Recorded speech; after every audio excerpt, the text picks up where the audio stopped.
22 পর থেকে gradually temperature minimum maximum দুটোই কিন্তু একটু বাড়বে। মেইনলি যেটা হচ্ছে প্রচুর ময়েশ্চার আমাদের এখানে ঢুকবে, ঠিক আছে। ফলে ময়েশ্চার থাকার জন্য কিন্তু গ্র্যাজুয়ালি টেম্পারেচার শুধু বাড়বে না, পার্টি ক্লাউডিও হবে, মেঘলা আকাশ হবে। কারণ হচ্ছে আমাদের বেতে একটা ঘূর্ণাবর্ত মতন তৈরি হচ্ছে, যেখান থেকে আমাদের ময়েশ্চার ঢুকবে, কিছু ইস্টার্লি উইন্ডো আসছে, ফলে একটু পার্টলি ক্লাউডি স্কাই হবে। আর ক্লাউডি হলেই আমরা জানি যে টেরেস্ট্রিয়াল রেডিয়েশন যেটা বেরিয়ে যায় রাতে সেটা বেরোতে পারবে না, ফলে মিনিমামটা গ্র্যাজুয়ালি একটু করে বাড়বে। ক্রিসমাস ঠান্ডা হওয়ার চান্স কম, মানে এখন যা আছে এর থেকে ক্রিসমাসে বেশি থাকবে।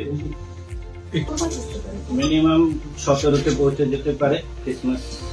এই একই জিনিস গত বছর 2022 এবং 2021-এও আপনারা যে ডেটা দিয়েছিলেন তাতে দেখা গিয়েছিল যে ওই 15-16 তারিখের পর থেকে হঠাৎ 2-3 দিনের মধ্যে মিনিমাম টেম্পারেচার 4-5 ডিগ্রি বেড়ে গিয়েছিল। 2-3 বছরে না, আমাদের এখানে আমি আপনাকে বলি খুব সরাসরি, আমাদের এখানে কোনো দিনই কোনো ফিক্স টেম্পারেচার 5 থেকে 7 দিনের বেশি পারসিস্ট করে না।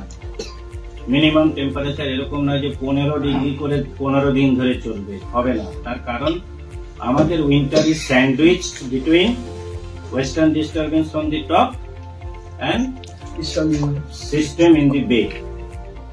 বেতে কোনো সিস্টেম তৈরি হলে ঠান্ডা কমবে, ডাব্লিউডি আসলে ঠান্ডা কমবে, এই দুটোর কোনো না কোনো একটা 5-7 দিনের মধ্যে একটা আসে। ফলে তা না যে একদম 1 মাস ধরে 15 ডিগ্রি, এটা কোনোদিনই আমাদের এখানে হয় না, হবেও না। ফলে ওটা কোইন্সিডেন্সটা ডিপেন্ড করে। আগে যদি গরম হতো, অনেক সময় দেখা গেছে সেবার ক্রিসমাস ঠান্ডা, ক্রিসমাসের আগে ঠান্ডা পাচ্ছেন, সেই জন্য ক্রিসমাস কম্পারেটিভলি একটু কম ঠান্ডা। গরম বলা যাবে না, কম ঠান্ডা, মানে আজকে 15 যদি হয়, ক্রিসমাসে we are expecting at least 17।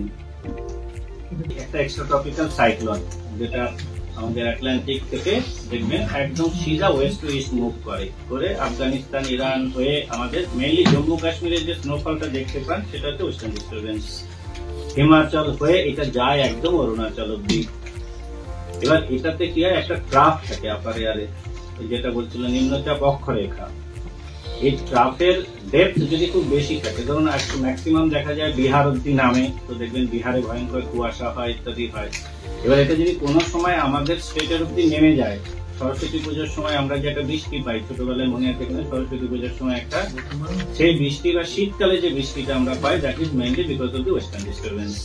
এই ঘূর্ণিঝড় ছাড়া ইভেন লাস্ট যে ঘূর্ণিঝড়ে আমরা বৃষ্টি পেয়েছি না, তাতে আপাত দৃষ্টিতে মনে হয়েছে যে রেমনেন্টস অফ দ্যাট সাইক্লোনের জন্য ময়েশ্চারটা পেয়েছিলাম, কিন্তু তার সাথে ডাব্লিউডিরও একটা ট্রাফের এফেক্ট ছিল, শুধু কিন্তু ওইটার জন্য